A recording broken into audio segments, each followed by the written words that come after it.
शक्तीपीठ महामार्गाला कोल्हापूर सांगली पाठोपाठ आता हिंगोली जिल्ह्यातून सुद्धा प्रचंड विरोध होतोय।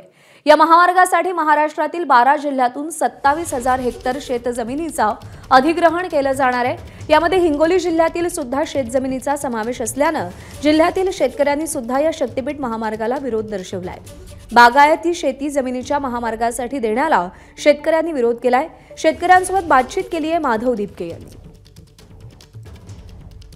सांगली कोल्हापूर नंतर या शक्तीपीठ महामार्गाला हिंगोलीमधून विरोध होते।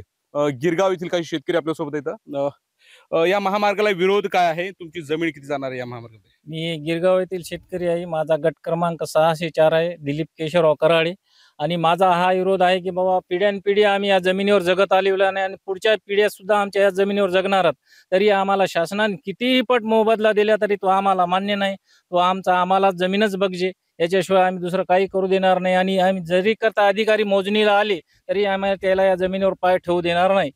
जर हा महामार्ग झाला तर मला स्थलांतर करावं लागेल। माझी जमीन नंबर 1 ची आहे आणि मी दोन्ही कालव्याचं पाणी असल्यामुळे या जमिनीला कुठल्याही प्रकारचा नंबर 1 ची जमीन आहे। केळी ऊस सर्व पिकं नंबर 1 च्या क्वालिटीचे आहेत। त्याबद्दल मला या जमिनीमधून माझा महामार्ग जाऊ द्यायचा नाही। अखंड स्वरूपात माझा या महामार्गाला विरोधच राहील शेवटच्या क्षणापर्यंत श्वासाच्या। याला विरोध असाच की आमची जमिनीमध्ये केळी ऊस हळद बारमाही बागायती ही जर जमीन गेली आम्ही काय काय करावं काय खावं याचा प्रश्न आम्हाला मिटला। मी माझं वय 60 वर्षे, मी 60 वर्षांपासून शेतीच करतो।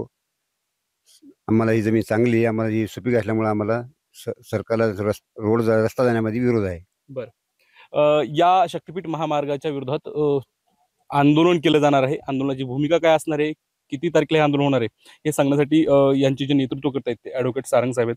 मला सांगा तुम्ही किती तारखेला आंदोलन असणार आहे, काय भूमिका घेतली जाणार आहे, कसं असणार आहे आंदोलन?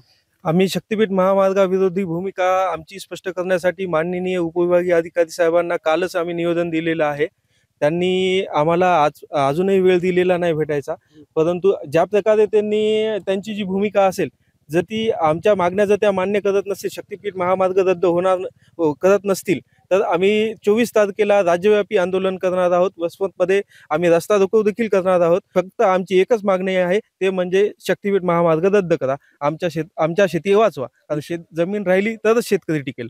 या शेतकऱ्यांच्या विरोधानंतरही देवेंद्र फडणवीस हा महामार्ग करणार का असा प्रश्न निर्माण झालेला आहे। माधव दीपके, एबीपी माझा, हिंगोली।